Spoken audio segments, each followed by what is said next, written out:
this is Adidas MBA Experience Week 2022, and today is our day trade session, which is we bring you this masterclass presented by our star professor Denis Morisset, and the topic is talking about the art of the digital luxury collaboration around NFTs and the meta-saves. So this is a very interesting topic, and if you want to explore more from luxury industry and understand about the luxury market, please stay with us for this next 2-hour sessions. Okay, before the masterclass started, just want to mention about the housekeeping rules, which is this is a 2-hour sessions, and we will do the recording. And later on, after the sessions, the recording will be available in our social platform, which including YouTube, LinkedIn, and also available in our WeChat platform. So if you're missing any parts, and definitely you will receive our email for recording session, and you can always back to our social platform to check about the recording sessions. And also we have leave probably 20 minutes for Q&A sessions. If you have any questions, please leave the questions in the chat box and the Q&A session functions part, and we will address your questions later on in the Q&A sessions. And by end of this masterclass, I will also come back to present our global MBA program later on. So, okay, now it's time for Professor Denis. So welcome, Denis. Thank you, Johnny. Thank you very much. So good evening, Asia. Good afternoon, Europe, and good morning, America. Let me start by telling you, I did a check, and actually this is my 50th ESSEC masterclass in 15 years. Actually, they were not all online until 3 years ago. I used to deliver these masterclasses physically in New York, in Singapore, in Beijing, Shanghai, Seoul, Paris. And for the last 3 years, it has been done online for the reasons you know. So this, I guess most of you know. Nothing changed about me, except that I should be normally in China right now, but I am in France for other obvious reasons. I cannot teach or go to China easily, so I teach online in China and I teach offline physically in ESSEC in Cergy, in Paris. About my, I mean, I'm not living in the metaverse, I'm living in the real world, but I'm quite active on social media, and some of you probably follow me already, whether it's the ESSEC YouTube account, but also my own channels on a Bilibili platform in China, and Xiaohongshu called Red Book, where I publish regularly short videos, educational videos, that I repost on my personal LinkedIn, so you can also watch them there. The sources I will use today, we have the usual suspects: Business of Fashion, Vogue Business, Women's Wear Daily. Also, Jing Daily, they issued an interesting report on the luxury metaverse opportunity and NFT collaborations, and some other usual suspects like consulting firms and Bain, BCG, McKinsey occasionally. The agenda for today, as you know, is primarily about how luxury brands can leverage digital collaborations to enter into the NFTs and the metaverse. But before that, I will take you a little bit through the past trend that has been really around collaborations, but more physically, more in the offline world, around experiential crossovers. So I will just remind you a little bit how luxury brands have been doing this, because some of the lessons probably should apply to digital collaborations. This shift to crossover and collaboration is not new in the physical world. I think it's been at least 20 years, and certain brands started before. You probably remember this presentation from the BCG that has a few years already, but I think things have not changed. What it is showing is that the rise of experiential luxury, which is at the origin of what we call crossover brand extensions and which often necessitate collaboration. And you have here some examples, like Bulgari Hotel, LVMH acquisition of Belmont, of course, all the streetwear collaboration, and many others. And this has obviously created a bridge between personal luxury and a lot of more experiential luxury categories. The first ecosystem really for this was what we call personal equipment, which already enabled a lot of fashion brands to cross over all the categories that basically you can wear, from fashion, ready to wear, to accessories, beauty, eyewear, watches, jewelry. And as you know, there has been a lot of collaborations around this, in particular with regards to sportswear and streetwear. The second environment is obviously the shift to more experiential categories, as we saw. And this is when luxury brands, at least some of them, are moving into these categories, not necessarily as brand extensions or but limited crossover, maybe through collaborations. What is interesting, you see some examples here, is that certain brands did it in-house, so without collaborations. I'm thinking about Tiffany Blue Cafe or the recent LV Cafe, while Dior, for instance, opened in Seoul a Dior Cafe by Pierre Hermé, so leveraged on collaboration. And this is really today embracing all these different sectors, including real estate. We see more and more branded residences. So this is quite interesting. What I often explain in my courses on collaboration is that there is an interesting relationship between what I call crossover and collaborations, even if they are different concepts initially. A crossover, I think we can define through all the things which are written here, like brand extension, when the brand wants to break into new categories, lifestyle, experiential branding. Collaborations have their own logic, and there are so many different types of collaborations. Some are more of the financial nature, like GVs or licensing, but often luxury brands use collaboration when they want to achieve some crossover because they need this collaboration maybe to be more legitimate or more relevant in consumers' eyes, maybe more visible, sometimes more profitable, but not always. And it's quite interesting that before we talk about NFTs and the Metaverse, we already had a big difference between luxury brands which try to achieve all these crossovers in-house, while others were more willing to leverage on collaborations. For the NFT and the Metaverse, I don't think it will be easy for them to do it in-house. And that's one of the issues that will need to be considered.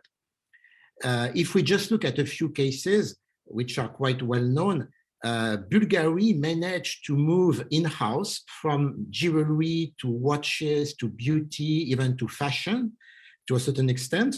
But when it came to hotel and residences, they partnered with Marriott, luxury hotel division. So here there was a collaboration of a financial nature.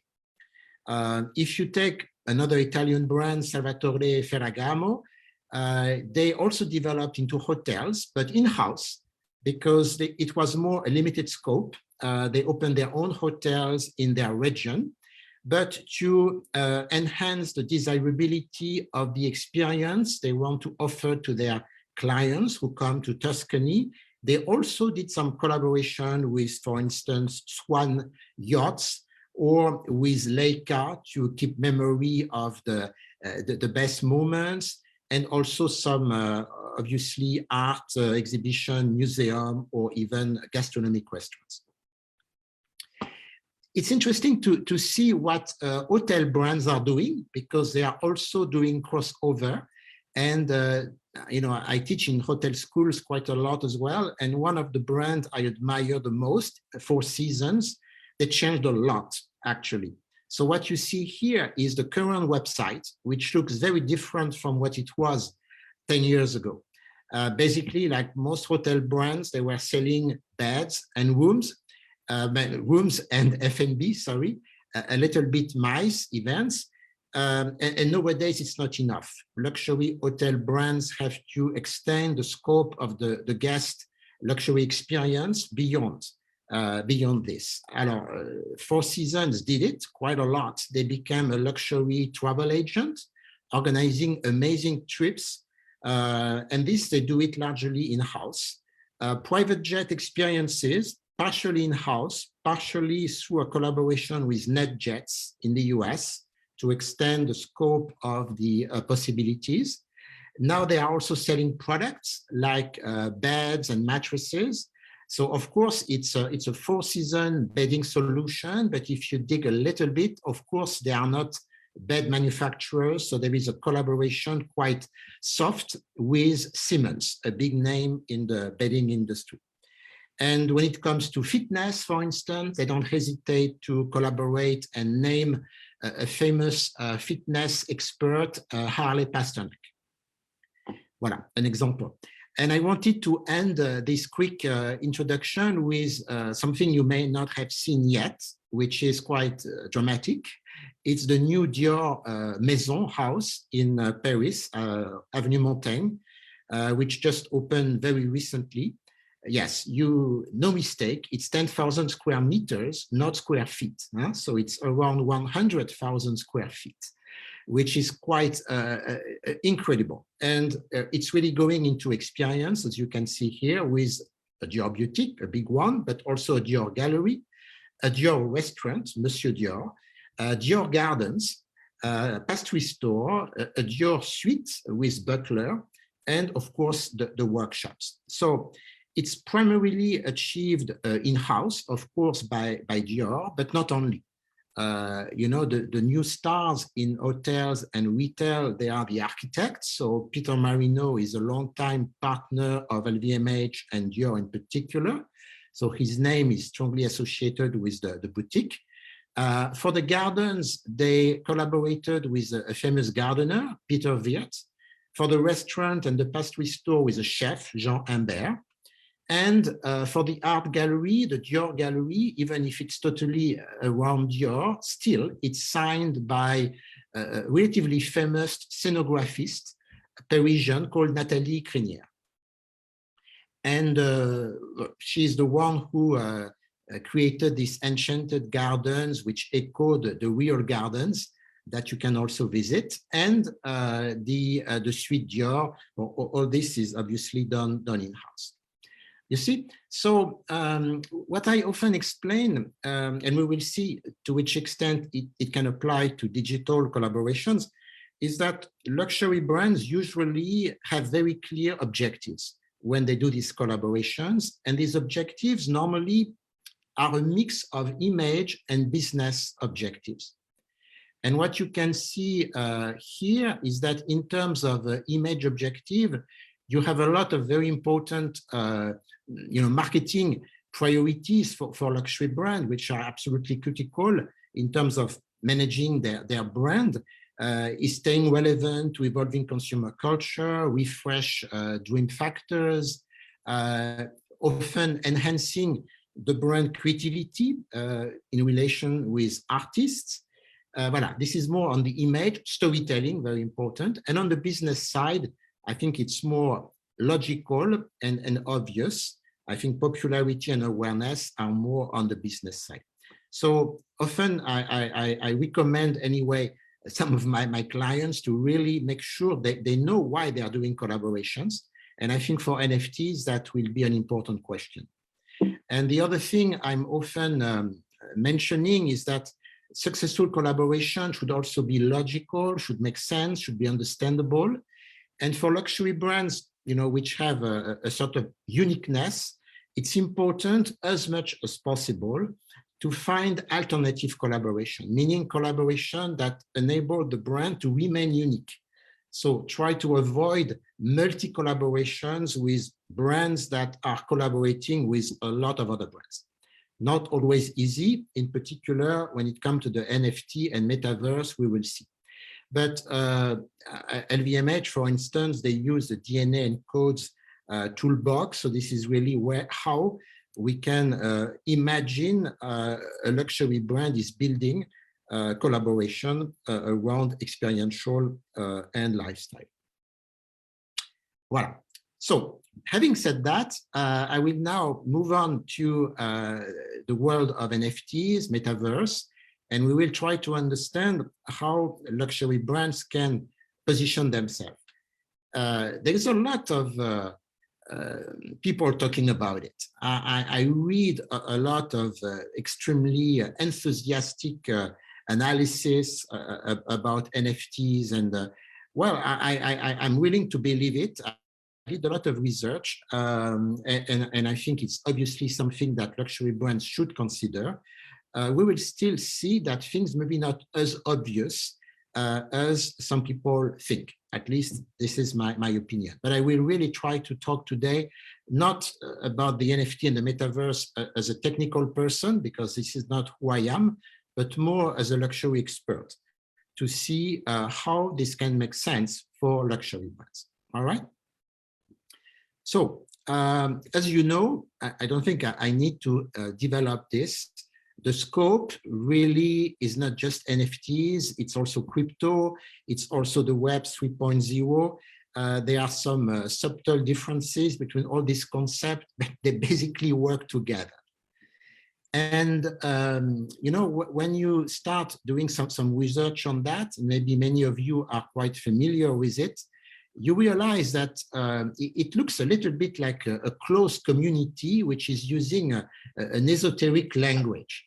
And on purpose, I put here some of the, maybe the new vocabulary that the new language you should speak if you want to be into this world. And you can ask yourself the question, would you be able to give a definition to all these words? I would not have been able to do it before the research I did, to be honest with you. So I think there is already here a certain complexity, and we must not forget that a lot of luxury brands are small, a lot are independent, and even those who belong to big conglomerates do not always have huge teams and budgets to invest into this new world. So things may sometimes take a little time. Then the second thing you realize is that there is a lot of new players, which are basically unknown to, I guess, most of the marketing teams and managing directors of luxury brand, or were unknown until 2 years ago, either in terms of blockchain, in terms of NFT marketplace. They need to understand that they can do nothing without being in a marketplace. Of course, the cryptocurrencies, the Bitcoin and the altcoins, and even in terms of metaverse, how can we define exactly a metaverse? Is it more linked with gaming platforms? There is still a lot of things to investigate and really understand. I will maybe focus more today on NFTs because it's more actually a current issue. The metaverse is a little bit more in the background, but I will say a few words about it still now. Quote first Ian Rogers, remember, the ex-chief digital officer of LVMH, who I think I really liked and connected with what he said about Jean Alfray and his 14-year-old who is already living partially in the metaverse or something similar. So this is something that obviously makes sense for that generation. There is also that book written by a colleague expert, Erwan Rambourg, who is based in Hong Kong, I think still today, about future lux, where he is bullish about virtual vacations, and probably believes that Louis Vuitton should not wait to invest into the metaverse around virtual trips, since their DNA is about travel.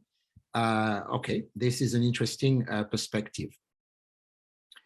So it's actually a coincidence, not really a good one, that the metaverse technically started to grow at the time of the pandemic, which was a kind of a glimpse as we were seeing more limitation to the physical world. So it was just quite, ironic that there was this coincidence that the metaverse developed in the pandemic. And one question, of course, for luxury brand, I often talk about retail. Could the metaverse be the future of online shopping or a new way of shopping online? Could it be part of the future of retail even? So I think these are obviously important questions for the future. I don't think anyone, for luxury at least, can really answer that question with clear elements in terms of the timing at the moment. Obviously, there has been a few things going on. I think it's primarily in America that some people saw an opportunity to invest into it, to be the first one to buy real estate in the metaverse and to start maybe reselling that real estate. In China, things have also developed, as we will see later on. And there's different, as you know, metaverse community here. Sandbox is another one. We saw Adidas moving into it. I will mention it later.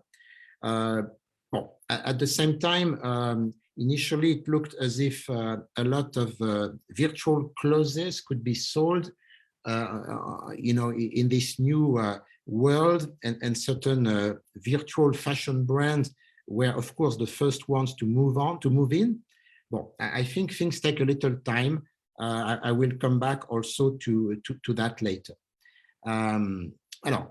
Having said that, NFTs anyway are connected with the metaverse. So let's now be more specific on NFTs. And for me, during this research, one of the important questions I had and I asked myself is, what are the cultural foundations of NFTs? Because I define luxury brands through their cultural foundation, and I wanted to understand if there was a connection.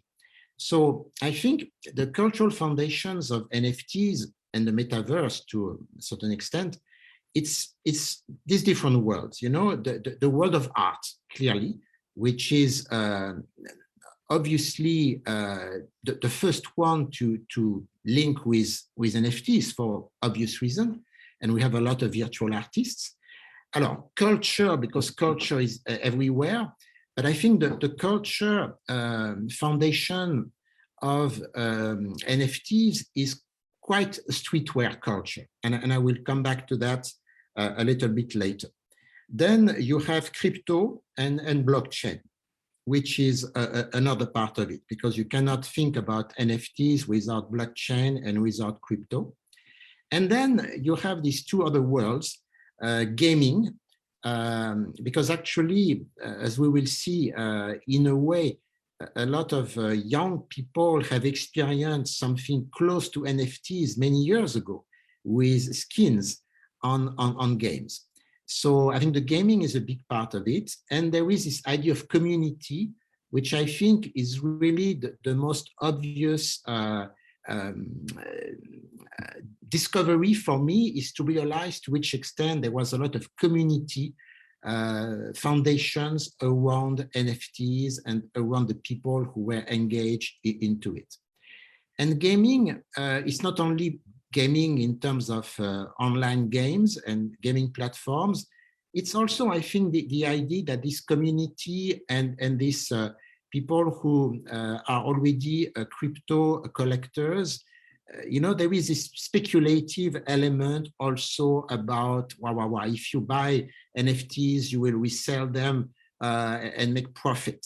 So, and it's like if you buy forward some currencies or some stock on the stock market, then you can make profit.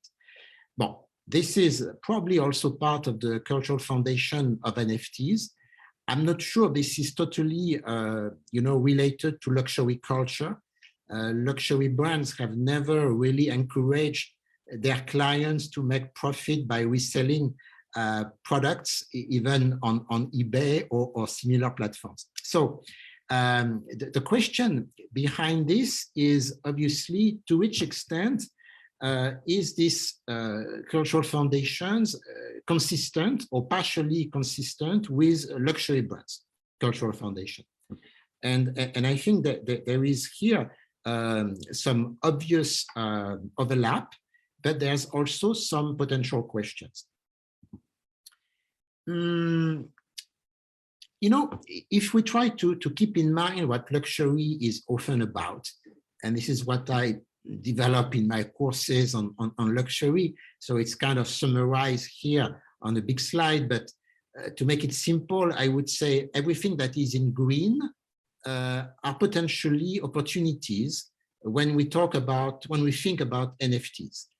Because NFTs can definitely enable luxury brands to develop storytelling, art collaboration, stay relevant, perception of rarity, yes, also exclusivity, even popularity, community, relationship, yes. At the same time, I think who has never worked closely with luxury brands probably underestimates the importance of, the fanatic control of luxury brand on their communication, and the attention to details, and how they really try to protect their brand integrity, pay attention to their aesthetic, try to do always things in a qualitative way, in an exceptionally qualitative way. And this requires a lot of control. And this is probably really what defines luxury. And I think a lot of people who came to me in the past few months asking me, can you help us connect with luxury brands? We have great NFTs and propositions. I think they often, misunderstand or underestimate this element. Voilà. Alors, here we talk about luxury. If we talk about sports brand or streetwear brand, of course, it's something different. So I just wanted to remind you this. Also, luxury brands, for the moment, are primarily here to create emotions. They are not here to answer needs and participate in any speculative market. So I think we need to be careful a little bit about that. I read a lot that NFTs should have a utility, but that word utility, could be also a question. Alors, another, I think, important question is who is actually in this NFT universe? Which groups of netizens are participating or likely to participate in this NFT and metaverse ecosystem, and why? So what I identified is basically three groups, obviously Gen Z and Gen Alpha, who came here through gaming, maybe also are already interested to, develop their digital identity. They were already dressing their avatars with skins before, and probably more open to virtual experiences than elderly people. Then it seems that you have, at least in America, a population of wealthy and conspicuous celebrities with a lot of cash to burn. And I say conspicuous because it's not just, it's not super wealthy people. It's wealthy people who like to show off in a way. And they are happy to show off in this community and on this playing in this NFT game. Alors, they participate also sometimes in show-off events offline. They can be interested in being art collectibles, and could also be interested in luxury NFTs, either for speculative reasons or because it's a kind of show-off, a digital show-off, as they can show off offline. And then you have a category which is more, I think, narrow, which is some real crypto communities. So maybe not super wealthy people, but at least people who are passionate, collectors, digital artists, and people who are really interested by NFTs, particularly in that direction. And they are also interested probably in art collectibles and community perks, because I think community is important for them as well. Voilà. So these are the groups that I have identified. They do not over, it's at the moment, of course, it will evolve in the future. It seems that, you know, some of these crypto wealthy, the second category, could be and already are big spenders. Some of them in California in particular, you know, they are celebrities who also burn a lot of cash with luxury clothes offline and on Instagram. And now they replicate the same behavior with NFTs online or in these NFT community or marketplaces. Is it a phenomenon which is going to extend to all countries? Possibly, but I think at the moment it still has a very strong kind of West Coast base, from what I saw. Another interesting question is this idea of community and the people who are part of these communities. Are they really, do they really overlap with luxury brands clientele, and in particularly, you know, the luxury brands, VIPs, VICs clients? I think it's also a question. There may be some of them who are already part of the CRM system of luxury brands, obviously, but I think this idea of community does not totally, I would say, reflect or echo what luxury brands have tried very hard to build over the years through engagement, CRM, around their luxury store, building, if you wish, more a kind of diverse group of luxury clients who are loyal. Alors, a good example of this community-based streetwear culture is the Hundreds, which was not a brand I was very familiar with, but I found this brand and I realized that they are clearly related to this Californian tribe subculture around streetwear. And it's not probably by chance that they are quite active in NFTs with, for instance, their Adam Bomb NFTs, this idea of tattoos, etc. This is probably absolutely relevant for them. Voilà. But it's a streetwear brand. It's not a fashion brand. It's not even a luxury fashion brand. So another question is, besides, you know, the fact that community do not totally overlap clients' loyalty programs or loyalty clients, I think that there could be also sometimes a kind of misalignment. It probably will evolve, but for young people, no worries. For Gen Z and Gen Alpha, luxury brands are already trying to seduce them with a lot of collaborations offline. And they are obviously, for some of them, the future luxury clients. So no problem here. But a lot, I think, of NFT crypto collectors, it seems to me, and this is maybe a little bit a cliche or a shortcut, but they are more Caucasian male at the moment than Asian and female, which is a little bit of a paradox considering also the evolution of luxury consumers. So voilà, I think these issues have to be considered, and I think with the time, luxury brands will probably learn more who are actually the people on this market. For sure, and this is a quote I found in Jing Daily report, for sure, NFT initiatives are collaborative. I mean, it's about digital collabs. Luxury brands cannot do without. And this idea of community is very important to the people or the platforms or the brands they are likely at the moment to collaborate with.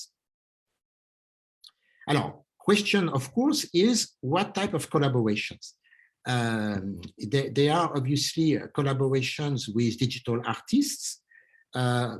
Most of the time, luxury brands will also need to choose an NFT marketplace, so it's a form of collaboration, or a gaming platform, or why not sportswear or streetwear brands? And they could also collaborate, multi-collaboration with other brand communities, with crypto collectors, even with users. There is a recent project from Prada where the NFTs are actually partially created by the users, which also raises a question on are all luxury brands ready for letting users be involved and create some content which will be, in the end, part of the brand content. But for sure, collaborations are required.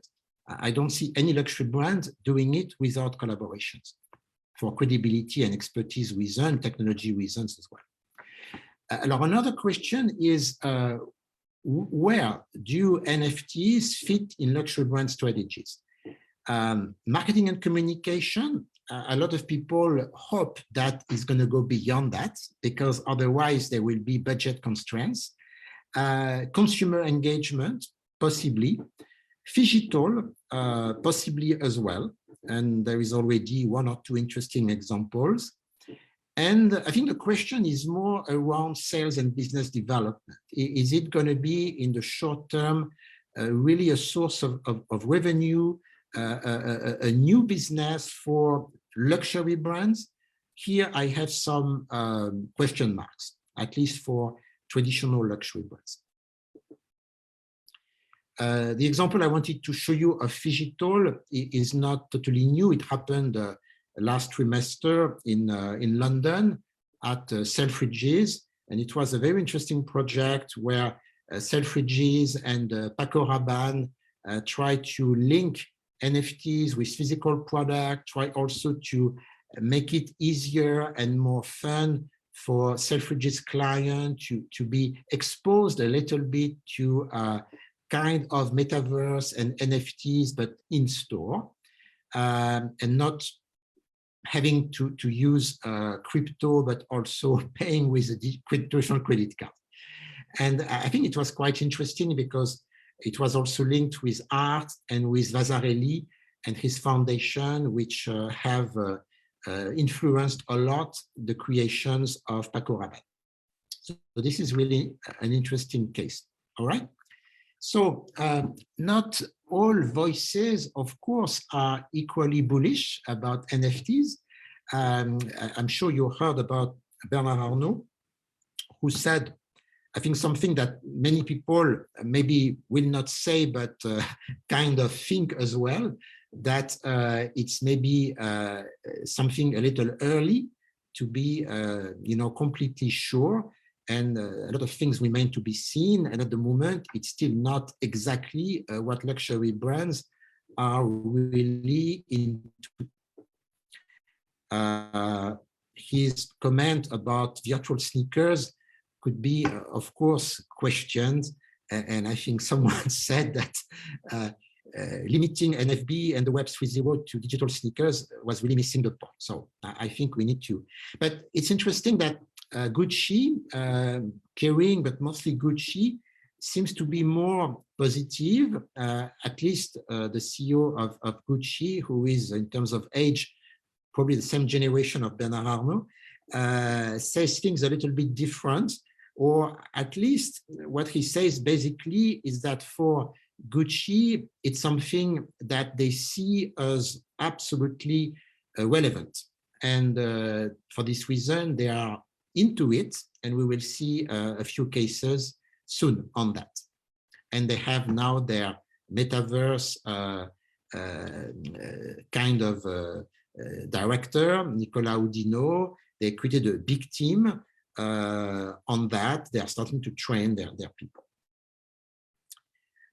You know, because I work in Italian and French luxury brands, sometimes I wonder if beyond the brands, Italy and France don't have sometimes a different vision of luxury collaborations and collaborations in general. I think it could be a little bit the case. I think Italy has really a culture of collaboration. Italian brands are generally more willing to share resources, accepting to be sometimes a little bit less in control, less brand-centric. I could talk to you about the Italian fashion pipeline. It's very different from Chanel, Dior owning their factories. So the same applies to a certain extent to collaborations, where the French luxury culture is more on control, top-down approach, power and ownership, and maybe more brand-centric. Voilà. So now, having tried to open a little bit the discussion with these different points, maybe let's quickly look at a few case studies. Alors, I went back to an initiative of Louis Vuitton, which was one of the first NFT initiatives, to better understand it in view of what I analyzed until now. So this Louis the Game initiative, first of all, you probably know, but it was part of celebration, not of LV 200 years, but of LV founder 200 years anniversary.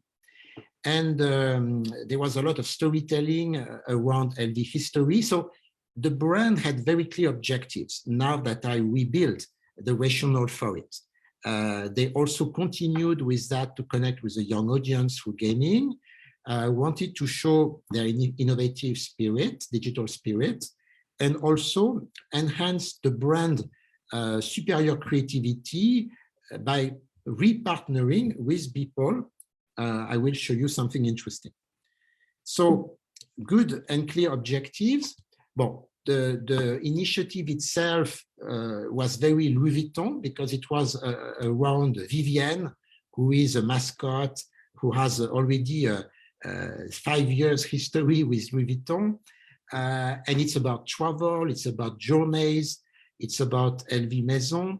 It's connecting it with the real itinerary of Louis Vuitton, the founder. And of course, part of it was NFTs awarded for free, no business here, 10 of which designed by people. Voilà, maybe you remember that. And there was a lot of work on creating content around Louis Vuitton history. Through this game, you could access this postcard. And what's interesting is that it was not the first collaboration of Louis Vuitton with people. I realized that Nicolas Ghesquière had already been inspired by his universe in his Spring-Summer 19 collection and fashion show. And even he had achieved some, he had participated in a window display at Louis Vuitton at that moment, and even realized a few videos. So that's interesting. And also, it's interesting to realize that Louis the Game NFTs were part of a larger marketing strategy around the 200 years anniversary of the founder, with a lot of other initiatives offline. So offline, online, digital, etc., including books, including documentary, art pieces, store windows. So if we, kind of decode this initiative of Louis Vuitton, I would say that for me, it's a best practice, at least in the vision of traditional luxury brands marketing. It's part of an integrated brand-centric strategy repetition is here, ongoing collaboration to build more authenticity, a lot of elements enhance timelessness, objectives are clear, a strong connection with retail stores and brand DNA, a lot of storytelling. And I think Louis Vuitton reminds us here that luxury communication for many brands is still about consistency, repetition, and this long-term focus. Okay, voilà. So I think Louis Vuitton is totally logical to its marketing and branding strategy here. Let's look quickly at Gucci. They did a lot more, in fact, in the past 18 months. And I will quickly take you through 5 initiatives, which correspond actually to an ongoing strategy. So they are kind of connected. It started with the Gucci Fest. There was no NFT there. Maybe you remember, it was more collaborative with short movies and designers and production directors. But then it transferred into Gucci Vault, which is important. We will see it later on for NFTs. And that was initially to showcase and sell some of these designers' products, the designers who were part of Gucci Fest. And so the Vault obviously now plays a big part, as we will see, in the future NFT initiatives. Then you have the Gucci Metaverse plans on Sandbox. As I told you, Gucci believes in it, trains their staff. They also did something consistent by referencing it in the Milan runway show, even making a kind of glimpse at Adidas, which is also a metaverse adopter developing Sandbox. Later on, they went to Roblox with twice, I think, with actually an offline, online, so kind of digital initiative around Gucci Gardens in Florence. And this was for the Gucci 100th anniversary, brand anniversary. So it was about avatars, etc. And it apparently, it was also about selling NFTs and getting some revenues that was shared between Gucci and Roblox. Robux, I think, is the currency used on Roblox. Apparently, there were quite a lot of visitors, if my sources are correct. And it also connected with the world of Gucci, with the themed rooms, etc. Oops. I have something which should not be there. Sorry. Let me remove it.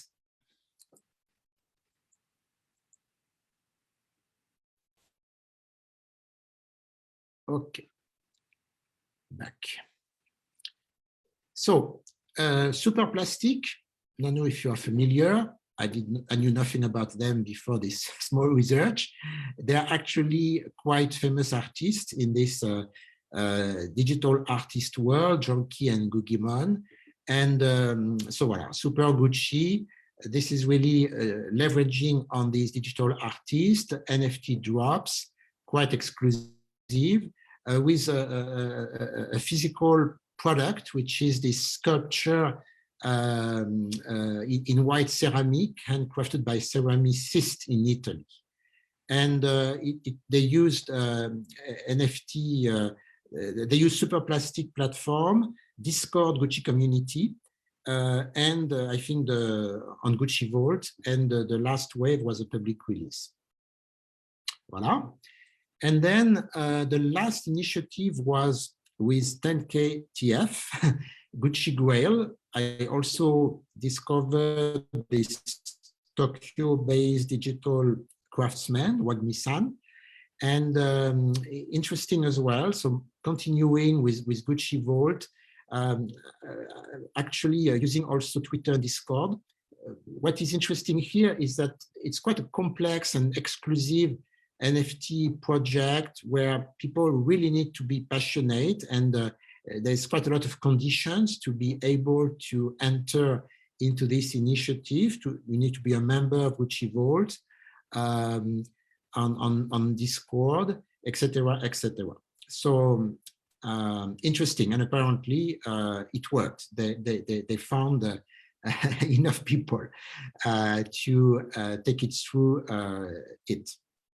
So if we do the same takeaway, I think it's also quite well executed. It's also quite consistent. It's also quite relevant to maybe a slightly different vision of luxury branding and luxury marketing, which is, as we said, maybe more collaborative, a little bit more commercial, obviously, here than Louis Vuitton.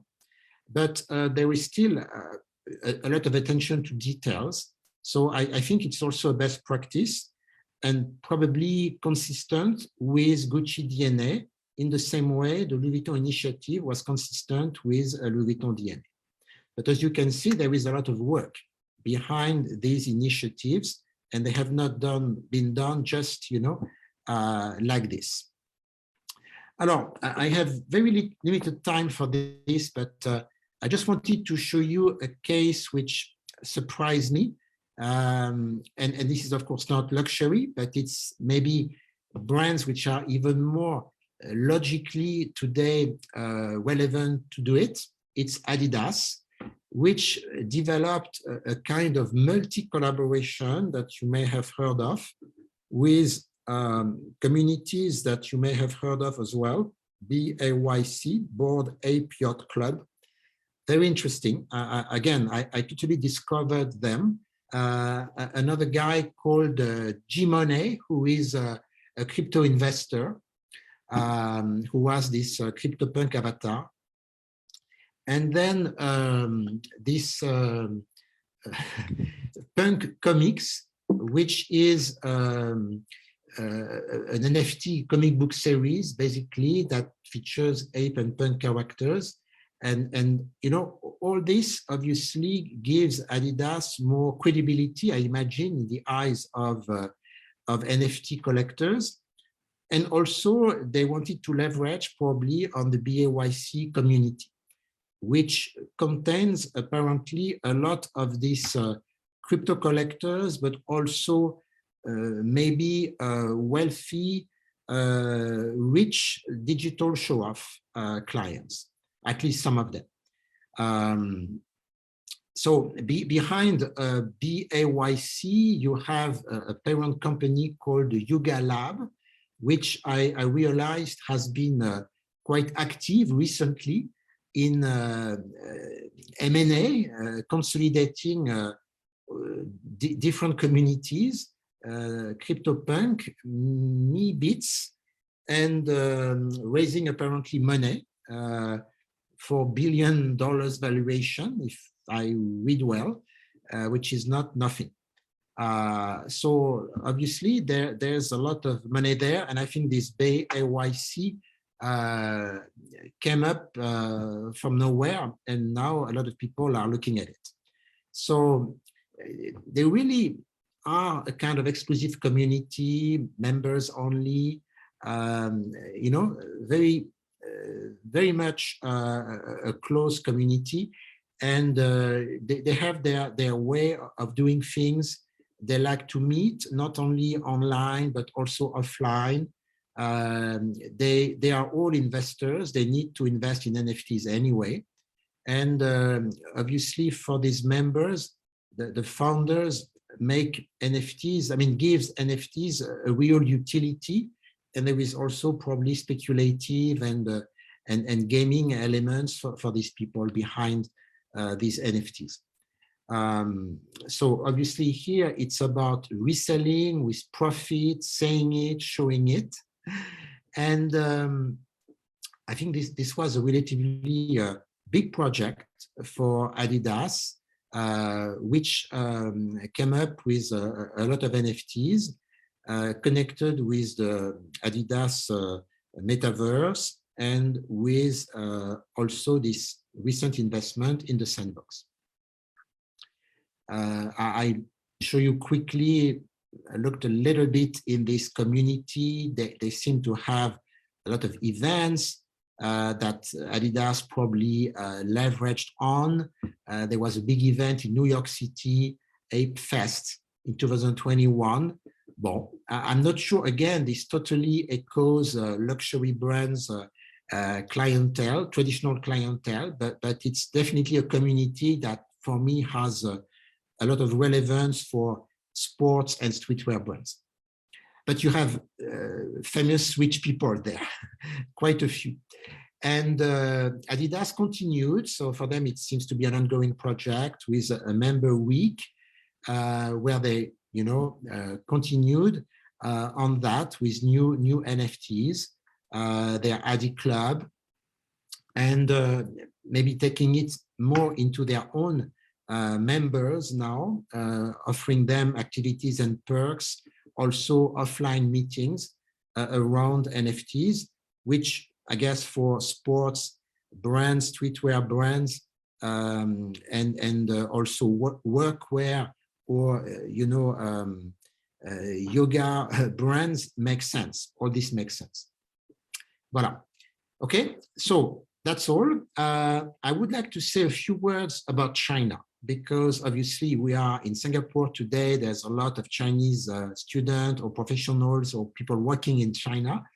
And I think China has a very interesting specificities. First, I think the cultural foundations are not totally different, but a little bit. First, it's really online gaming, which has been very, very strong for over 20 years. And also a very strong ACM community.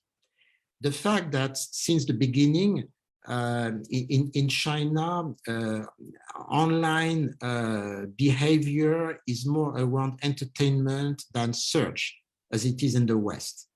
You also have, and I think it's connected partially, the fast development and popularity of virtual idols, which are growing probably faster than in the West. There is also the fact that China has been pioneering in social media and mobile economy.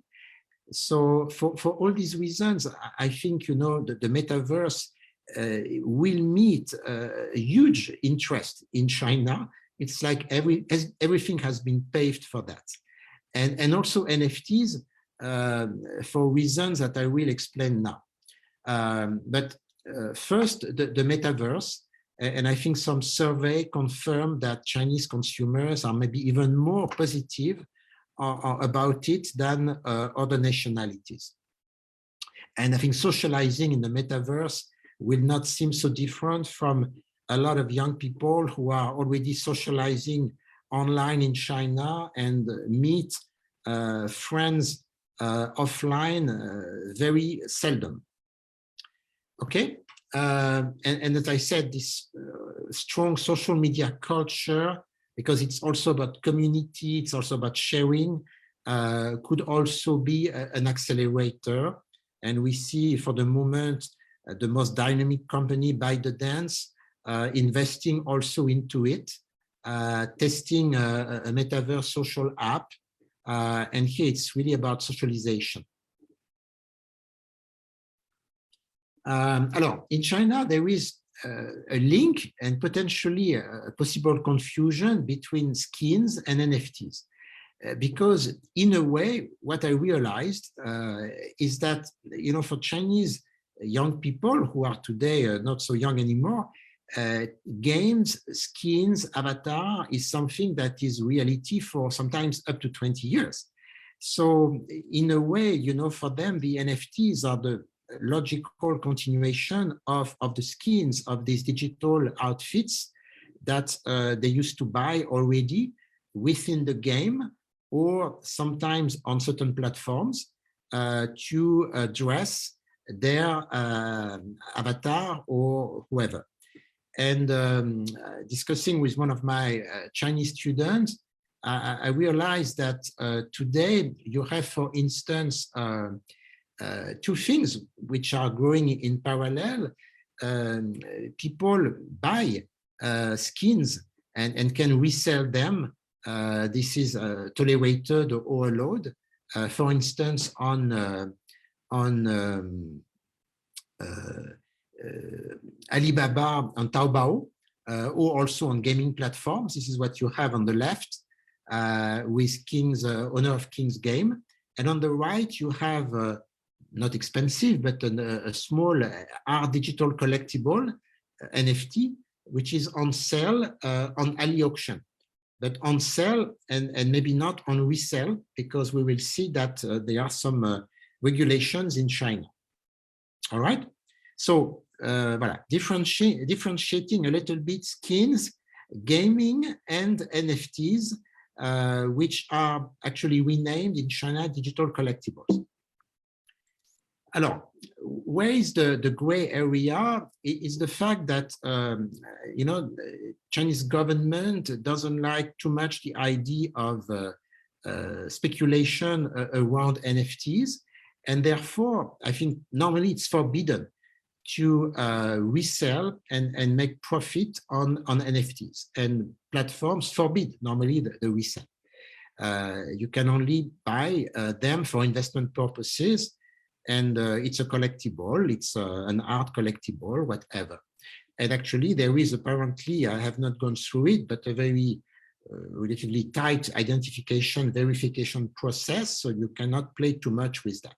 But there is more tolerance on skins, all right? And behind this, we will see, but there are some limitations on crypto as well. So China could become a big market, but which will follow probably a slightly different route. And at the moment, there is a lot of NFTs which are already traded, bought by collectors behind the skins. But as you can see, the average price is very low, very, very low. And normally it cannot be done for speculation. So it's still a very small market. A very small market, but which will grow probably very fast. So the biggest restriction is actually on crypto, because technically now cryptocurrencies and crypto mining is illegal. So for different reasons, I think the energy intensive mining process is not the main one, but it's maybe another one. Behind it, there is obviously this idea of control and maintaining China's currency sovereignty. And I think what Chinese government probably would like to do is to push the digital renminbi, which will be more controllable than cryptos. So this may generate a metaverse with Chinese characteristics. And I think China has nothing against the metaverse, absolutely not. It was even, I mean, blockchain was absolutely, is part of the 14th five-year plan. And because of all the technological breakthrough it can bring to the country, China is also influencing and leading this development. So, you know, things are already happening. Actually, we could even think that China could take a kind of leadership because it has some unique advantages in the metaverse race. It has to do with 5G, 6G. It has to do with the fact that if it's something that the government is pushing and you have these huge, you know, digital platforms which are investing into it, plus the population, which is very positive about it. But things will take time. I think Baidu has already created some desirability around its Xirang app, but at the same time, they publicly admit that it will take a few years and maybe 5-6 years before something can really be seen. Okay, so contrasted, but still very positive outlook, I think, for China because of this reason, but probably a slightly different development with different actors, as we have already in the digital economy. And another interesting aspect is I think China will push consumers and platforms to develop more NFTs around IP of work of arts, to also contribute to bring back and democratize and transmit elements of Chinese culture. This is probably something that luxury brands should and will leverage on, to be culturally relevant to the market. We will see that it's being done a little bit already. So for instance, if you know Dunhua, in the Gansu corridor, you have these beautiful grottos, already you have digital collectibles of these frescoes, which are on sale on Alibaba blockchain on chain. Of course, not for speculative reason, and everything is done officially with the Dunhua Art Institute. So that's what I was saying. I think here we will see more and more luxury brands partnering and probably using more the metaverse and NFTs as an investment in awareness, also a way to connect with Chinese culture, to seduce Chinese consumers, to show their appreciation for Chinese culture. So I see it more as a communication strategy here. And but Gucci has been already one of the first to do it with a small project with a cosmic hero, Master. And Moncler has done something interesting very recently behind a partnership with a Chinese singer for their new Grenoble capsule collection. They teamed up with a very interesting art toy brand company, Pop Mart, I think in Beijing. It's for the moment, I think only offline, physical, but it could obviously be linked with NFTs sooner or later. And a last small case, Glenfiddich, the Scottish single malt, to celebrate its newest whiskey edition, has launched a collaboration. It's around packaging, artistic collaboration, and they created 3 NFTs inspired by reimagined art pieces with 3 artists. It was coordinated by Stephanie Feng, who is Chinese, and she added Chinese elements. Voilà, but it was again more a communication initiative. Voilà, and I will end up with a few words on certain threats and pitfalls. I didn't want to give you, just a beautiful picture, but also we should not ignore that there are other issues to deal with, others than those I mentioned, which are specific to luxury brands. I think it's really basically 4 issues here that you may be aware of if you follow Metaverse and NFTs. One is an issue around ownership. One is, of course, fraud. It was to be expected. Blockchain doesn't mean everything is perfect. And also sustainability. And also, possibly, for luxury brand in particular, aesthetic issues. So, quickly, ownership, I think things are, in fact, clear. Just around NFTs, people could get the wrong perception, and in a way, things are maybe easier to play with than in the online world. So it's obvious that when you buy an NFT, which has been created by an artist, you own the digital certificate of ownership, but it doesn't give you additional rights. It's exactly like in the real world. It's not because you buy a Picasso painting that you can use this painting to create a fashion brand and create a logo out of it.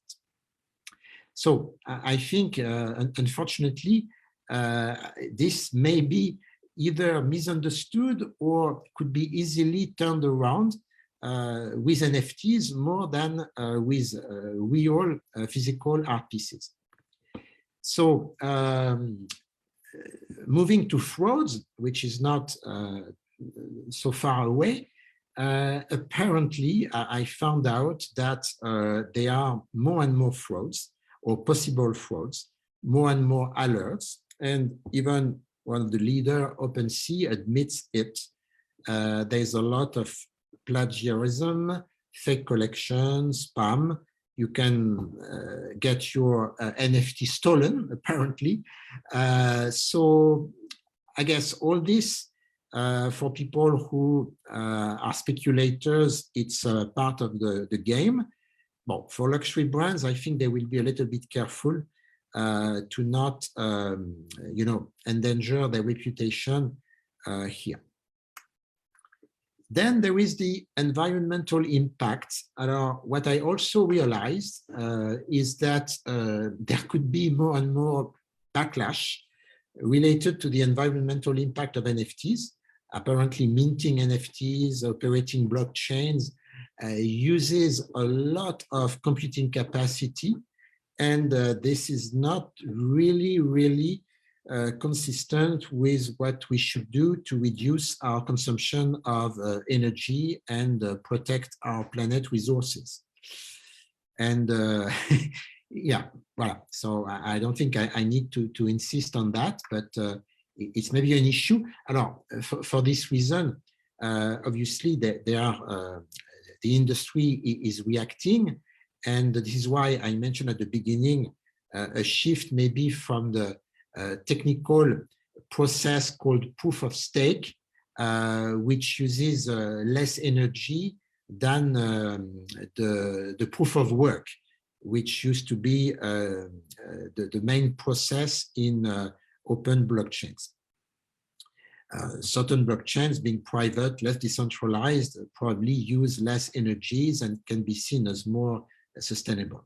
So I think, in the global issue of luxury brands sustainability efforts, it should be something that luxury brand may also consider.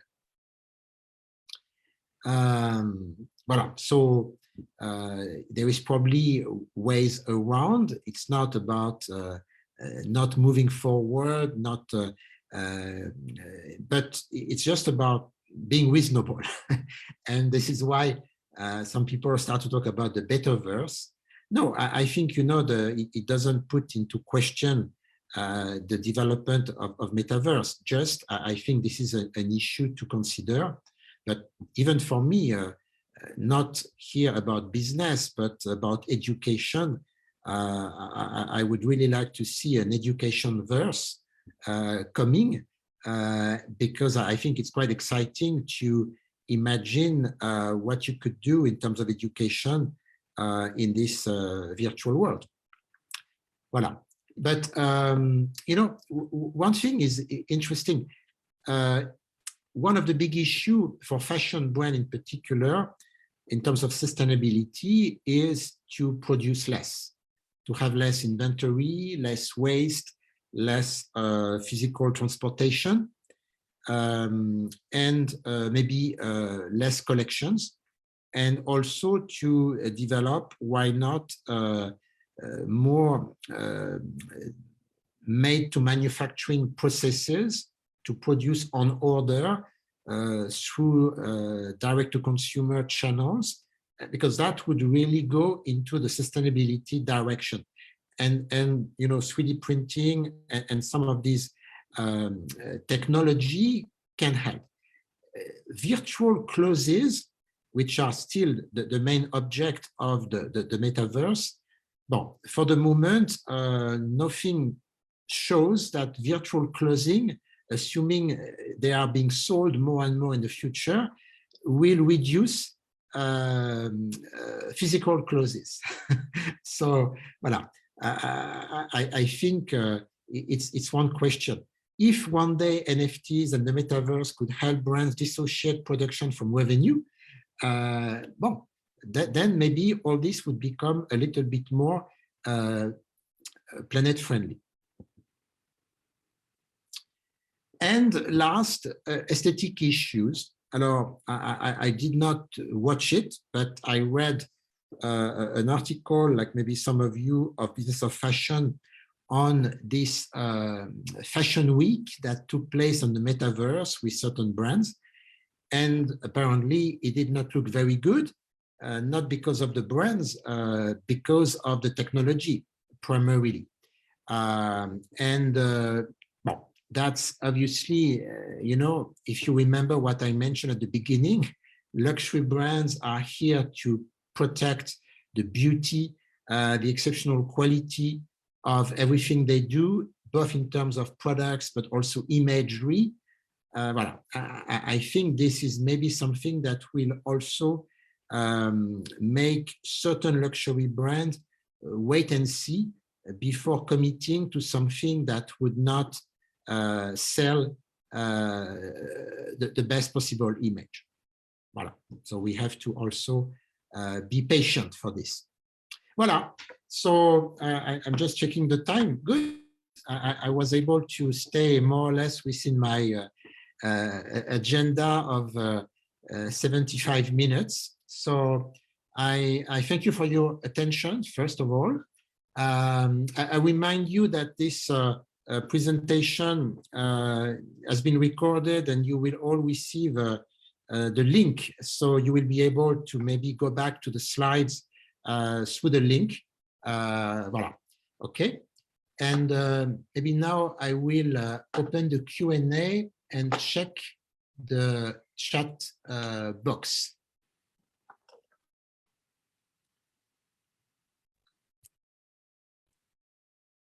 Voilà. Alors, I go back to the very first questions. I think it started with Frédéric Ravo, who is asking me, what is the future of virtual stores in the metaverse? Voilà, will it be a new retail and marketing channel? I think I partially answered that. Virtual store, actually, they exist. Huh? You don't need the metaverse to operate virtual stores. I think I showed in a previous presentation that Burberry, during COVID, opened a virtual store in Tokyo. That was actually quite interesting. Some beauty brands do it as well. So I think virtual stores are part of the palette of tools that luxury brands can use to have a kind of digital omni-retail offering.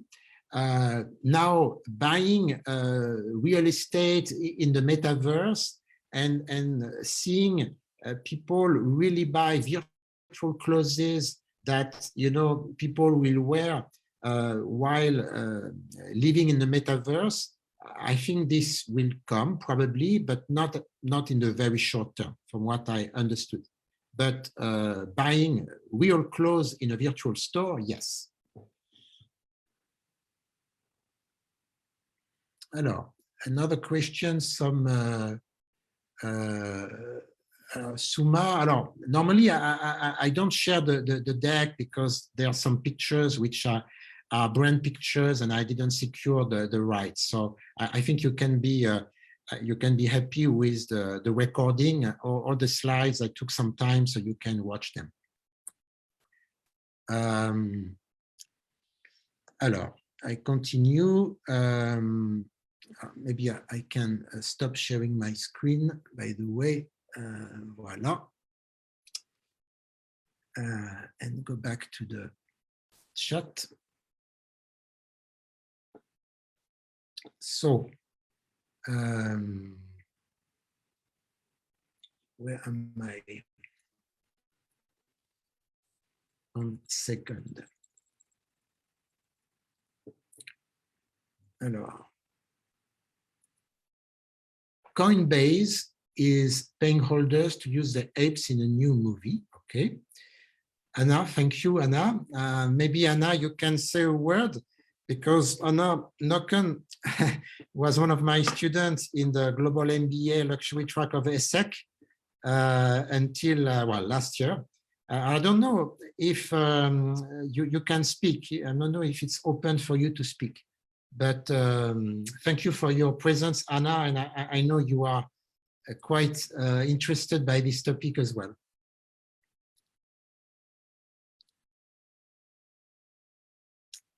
Okay, I see a lot of thank yous. So thank you for the thank yous. All right. Provoking, Chris. Well, I try to be disruptive when I can. All right, I move on. Voilà, a question from Cho Yu Liu. If luxury brands want to provide gaming experience in China, you think they should start on Roblox, Decentraland, some Chinese platforms, create a game by their own? I think it totally depends the brands, and I hope you understood why I chose Gucci and LV, because I think both did things in a way that was totally consistent with their DNA. And I think the answer really lies into the brand DNA, into the amount of control that they want to put into it. Voilà, so as you have seen, Louis the game, it was a Louis Vuitton game. It was not using, but Louis Vuitton still did some collaboration with existing games. So voilà, I think the people who are trying to attract luxury brands into all these projects, they need first to understand to whom they are talking, and you know, to decode a little bit what is the luxury brand DNA, level of control, and type of collaborations, objectives, and then you have a better chance to relate to what they could be interested in.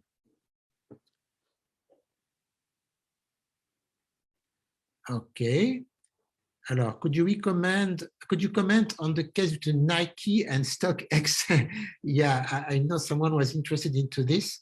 No, I cannot, because I have not really looked at it in depth.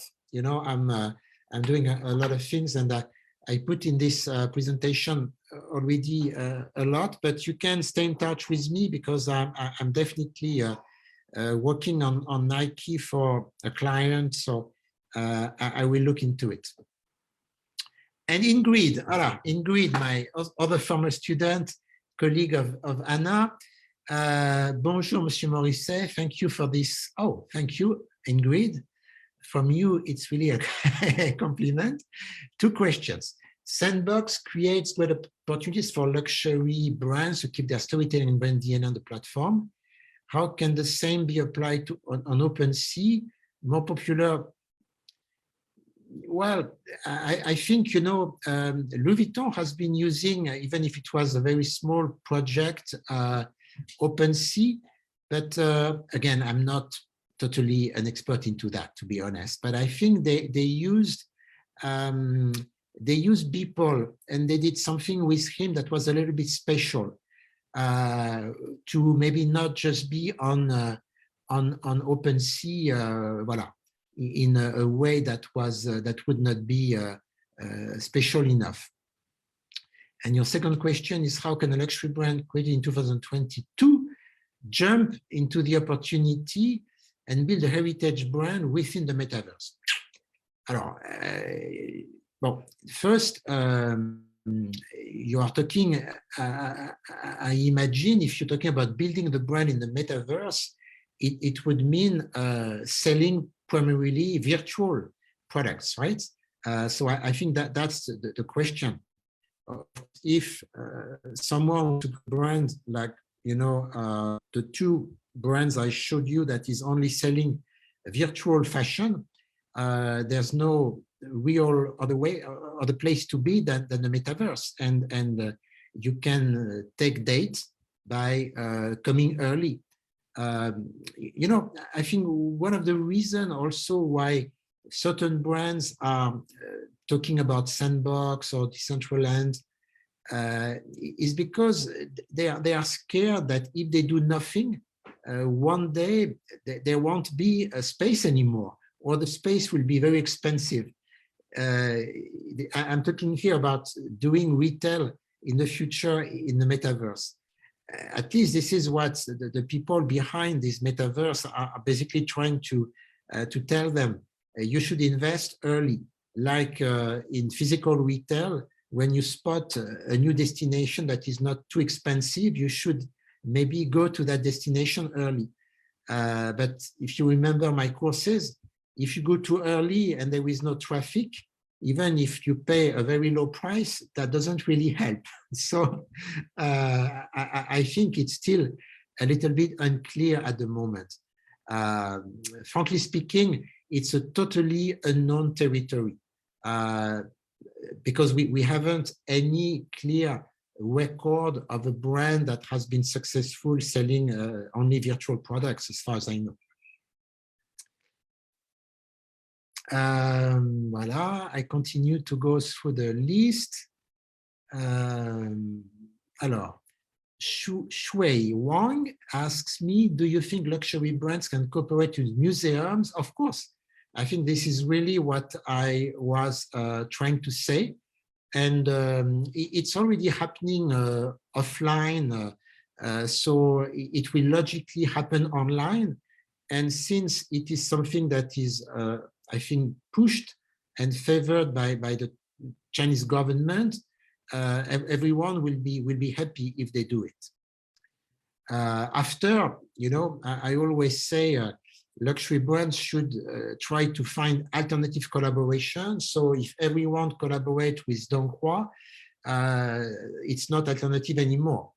And strong brands will try to, of course, find something which is culturally strong and relevant in China, but try to find a way to build, if possible, a kind of unique connection to reinforce their own storytelling and not, you know, be a follower. Shreya, dear professor, okay, I've been one of your students under the meme program, okay. How should luxury brands balance pricing? Well, you know, to be honest, I really don't know. And I'm not sure at the moment luxury brand should go too far, even if I see what Gucci is doing. And I think Gucci, they are disruptive. It's part of their DNA to take this kind of initiatives and risks. But I think many luxury brands will probably not play at the moment a pricing strategy that will encourage speculation. And even developing a commercial activity around NFTs, I think, not that they may not accept payments, but payments that could be linked with, you know, an artistic foundation like Paco Rabanne and Vasarely, or for a charity initiative. So we have seen a couple of sales. In this case, the price can be high. You know, it's whenever you organize an auction in New York, a big dinner, and you bring very rich people, and you try to sell a drop of physical product to them, and you hope that they will pay as much as possible because all the proceeds will be for charity, then no problem. So you can apply the same principle, I think, to NFT commercialization online. Voilà, it's my opinion at the moment. Do you think there would be consultants to help fashion brands get into NFTs? Of course.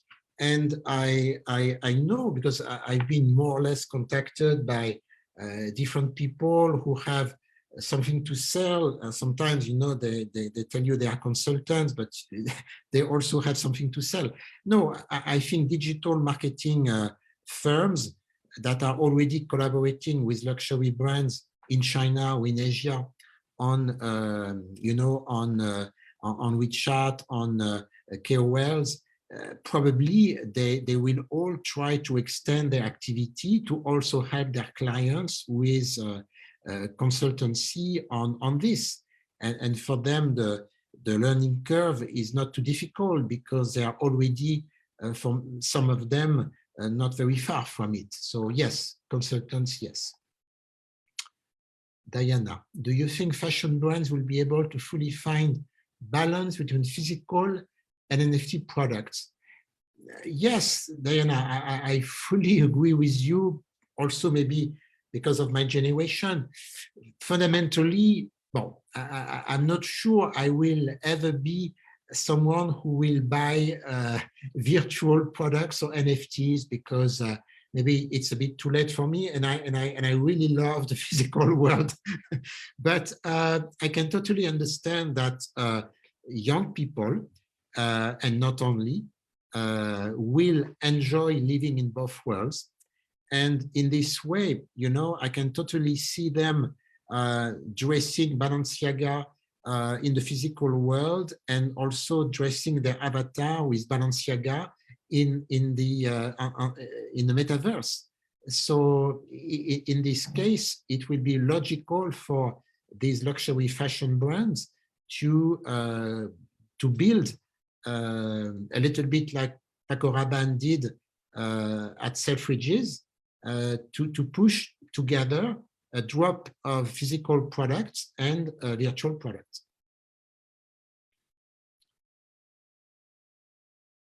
Question from Isabelle Aguirre.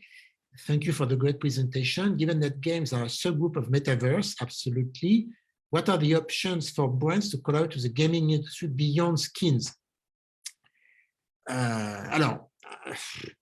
What I understand is that the difference normally between skins and NFTs is that NFTs, I mean, skins, they are only usable within the game, all right? Voilà. So, but you can use games to connect with players, and I guess, you know, launch and sell players of this game NFTs, which will not be skins. Voilà. So in this way, I think you can dissociate the two, if I'm not mistaken. I move on because I see more and more questions coming.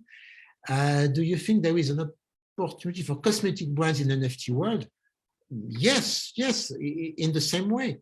Alors, maybe with a certain limitation is that considering the price point of beauty, you know, voilà, and the fact that certain beauty products are less, in a way, exclusive and maybe less relevant for these crypto rich who like to show off, voilà, it could be maybe less attractive to some of these crypto collectors in terms of speculation and high prices.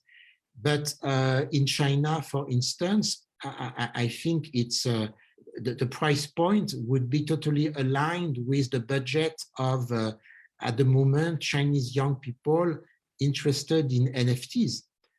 So I think absolutely, absolutely.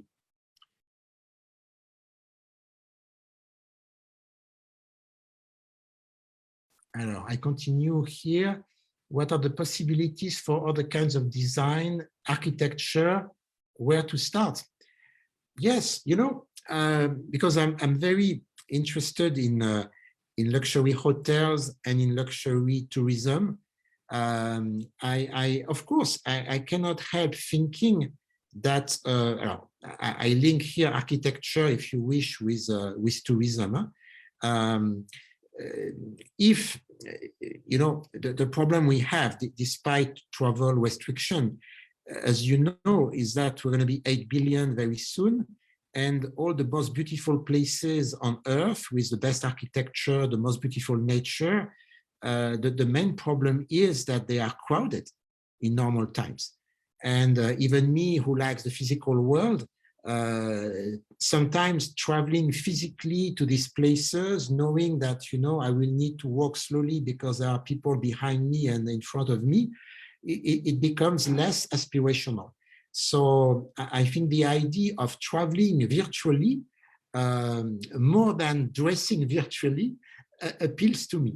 And visiting virtually beautiful architecture, whether it's the replica of existing ones or totally brand new ones, if the aesthetic dimension can be even different, of course, I think it's something interesting.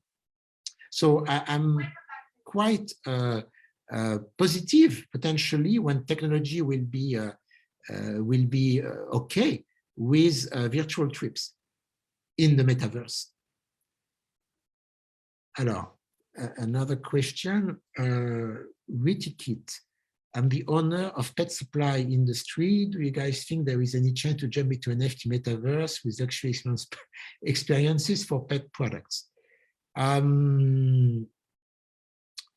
products, yes. Alors, if it is kind of, I guess your products are probably premium, or why not luxury? I had a client a few years ago who created a really luxury product for dogs and cats, really luxury products. So I think here you may, find a clientele which is, basically the same clientele who is proud to offer a luxury house to your dog. Why not playing with NFTs around it? There is probably a niche clientele for that. Alors, I see Anna answering Ingrid on OpenSea. Thank you, Anna, for your support. You are better than me on this. It's like eBay for NFTs. Got it. And I have another comment from Matt Zeget. La, you might be interested in Garou, a French metaverse initiative. I think I heard about it. Thank you. Oh, Hari Krishna, another of my students of the Global MBA. Still skeptical. Well, I think you also felt some, not total skepticism, but I put certain reservation as well.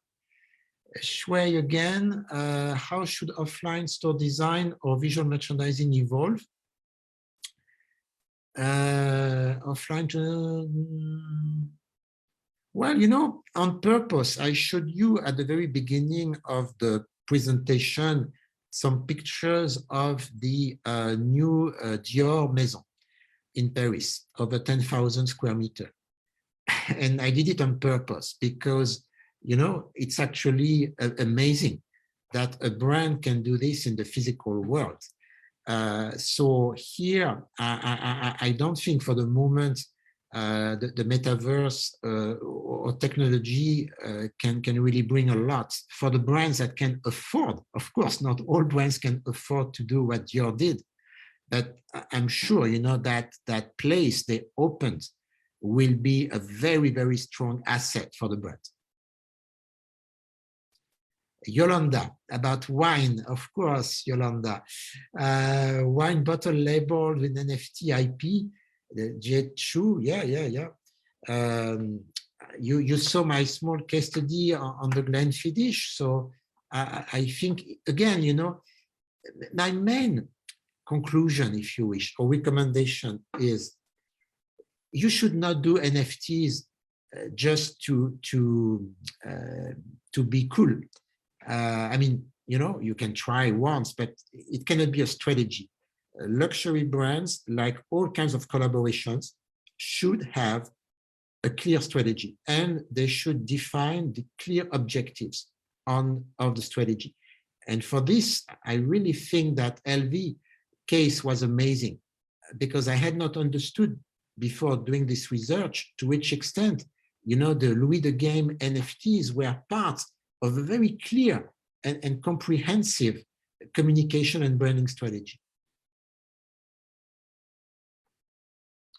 Nathalie Tanous, my question is, how do you see the future of the elder generation copy with the fast breakthrough?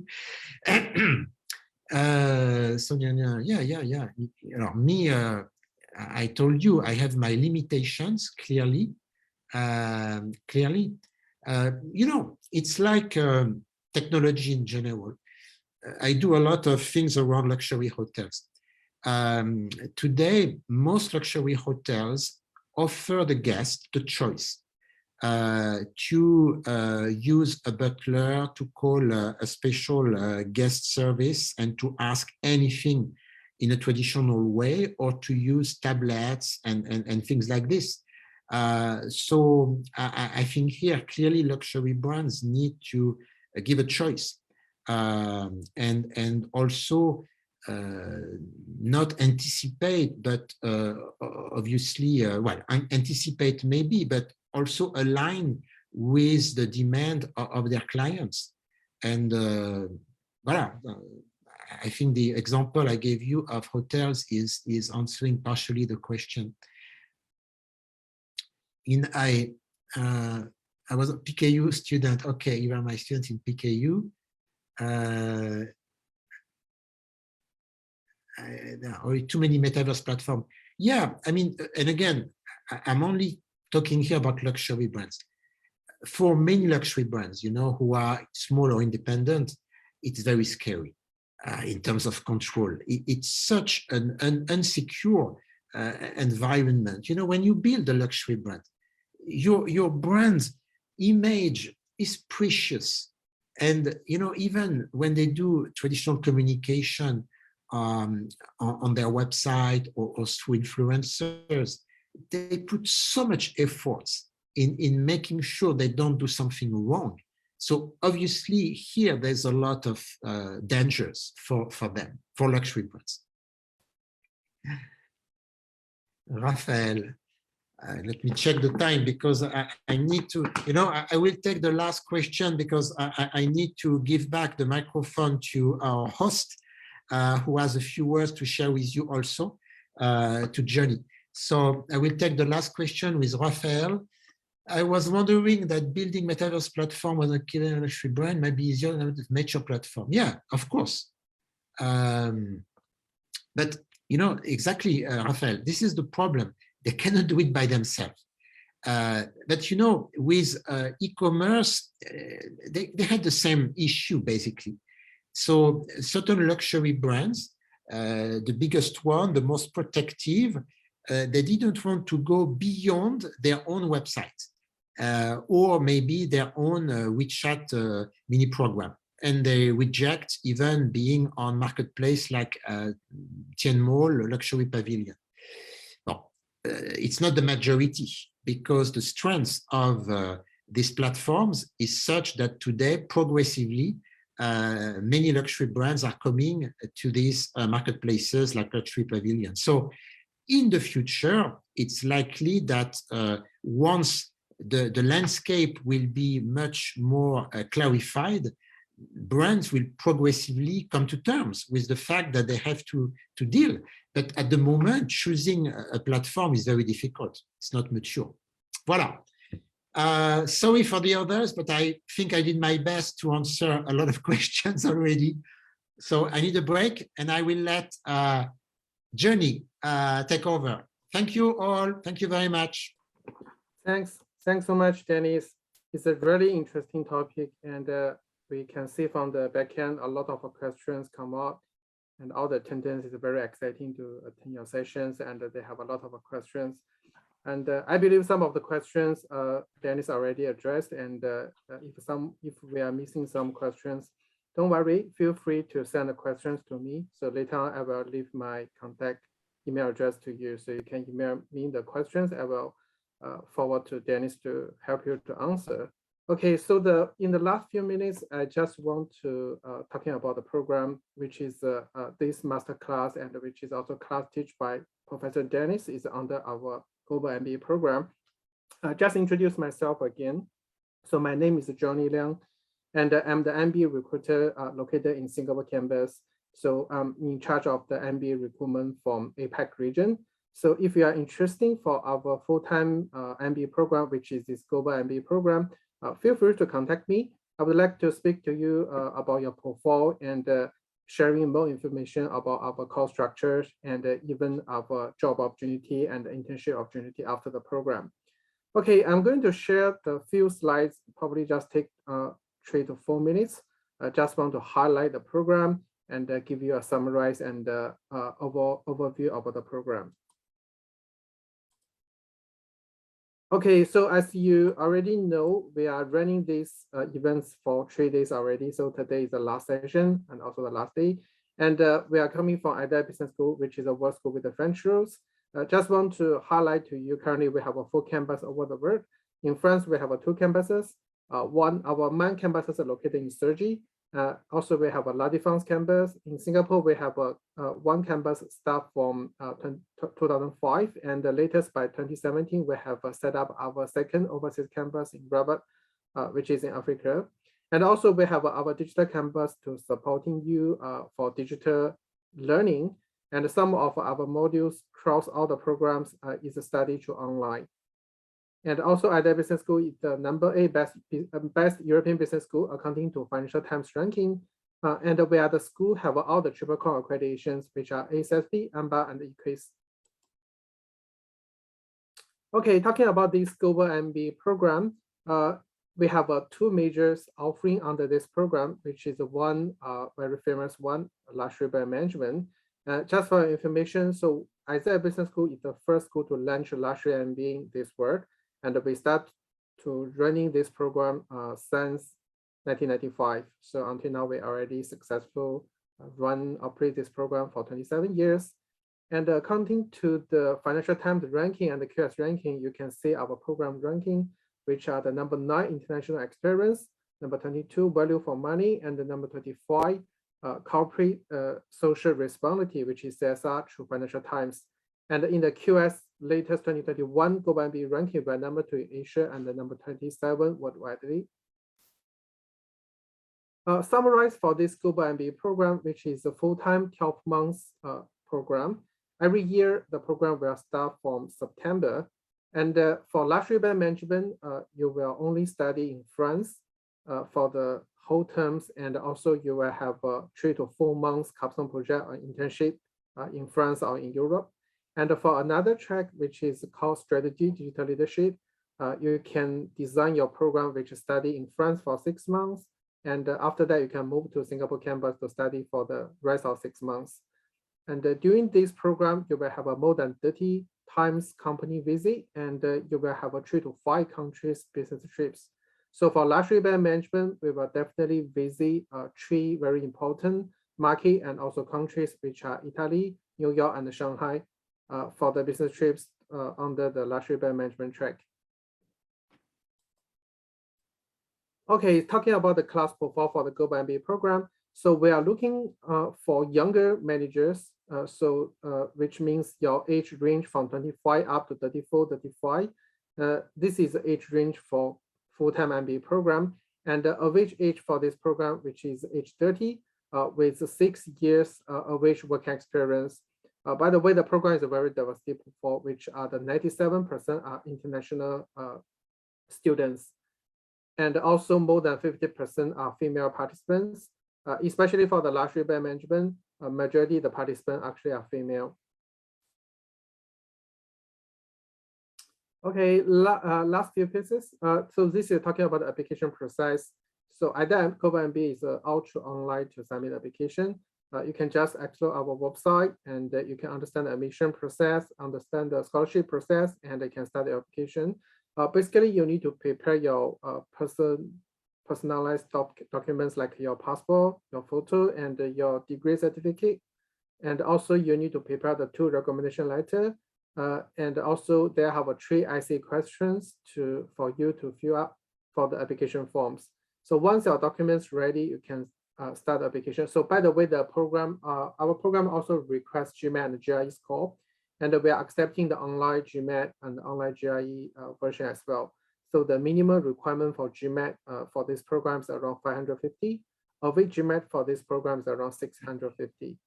By the way, for this upcoming September intake, we are still recruiting students, and we have upcoming 3 round of application deadline, which you can see from here. Next upcoming deadline, which is the 24th of April, followed by 22nd of May. And the last day of the application deadline is 12th of June from this year for September intake. So from now onwards, we have another 2 months for admission. If you really want to join the program by this year, please start your application journey. And if you want to get more information about the program, if you want to speak to Denis Morisset to understand about the program in details, feel free to contact us, so which you can follow us through social platform. We are available in LinkedIn, Facebook, Twitter. And if you are in China, you are using WeChat, you can scan this QR code to follow our WeChat public account. And also you can contact me. So my name is Johnny and my email address is here. And also you can contact me through handphone and through WhatsApp. And also I'm using WeChat as well. So my WeChat number is the same as my contact number. Okay, so I think time is up, and thank you so much for all the participants, and feel free to contact us and follow us through the social platform. As I mentioned in the beginning, this session have been recorded, so we will send you through email probably in the next few days once we finalize. And also you can always check back from us through social platform. So the video also available in Facebook, in YouTube, and also in our WeChat platform. So thanks again for all your attending, and I hope this session give you some insights about the luxury industry and also make it interesting on our programs. Okay, thank you so much for Denis Morisset. It's a very successful session, and I'm looking forward to see you in the next time. Have a nice day. Bye, everyone. Bye, everyone. Have a good night. Thank you so much. Bye-bye.